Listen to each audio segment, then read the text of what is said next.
YouTube family, नमस्ते प्रणाम। मैं कामनी शुक्ला स्वागत करती हूँ आप सभी का अपने यूट्यूब चैनल पर।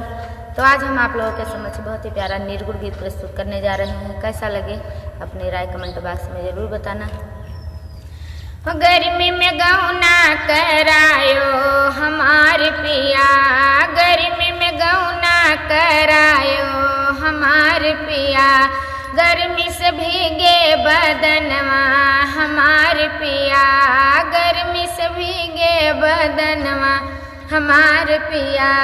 गर्मी के दिनवा जब जब आवे, गर्मी के दिनवा जब जब आवे, जब जब आवे हाँ जब जब आवे, गर्मी से जियारा व्याकुल होवे, गर्मी से जियारा व्याकुल होवे। निंदिया तनिको ना आवे हमार पिया, निंदिया तनिको ना आवे हमार पिया।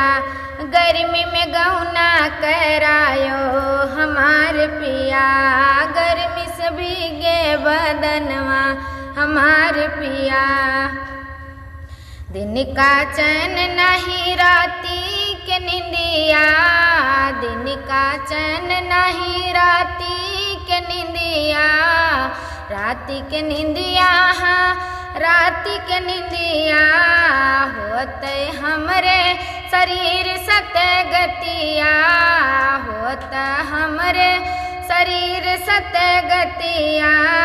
दिनवा कैसे गुजारी हमार पिया, दिनवा कैसे गुजारी हमार पिया।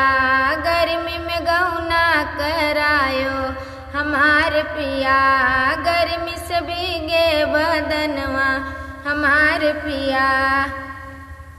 डी के कौनो जतन करो घरवा, डी के कौनो जतन करो घरवा।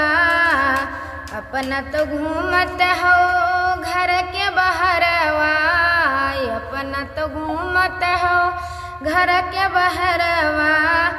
घरवा कूलर लगवाओ हमार पिया, घरवा कूलर लगवाओ हमार पिया।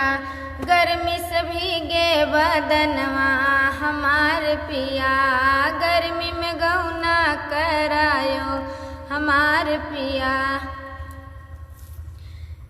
कैसा लगा आप सभी को हमारा ये निर्गुण भजन गीत? कमेंट बॉक्स में अपनी राय जरूर बताना। मिलते हैं अगले गाने के साथ, तब तक के लिए जय श्री राम, राधे राधे।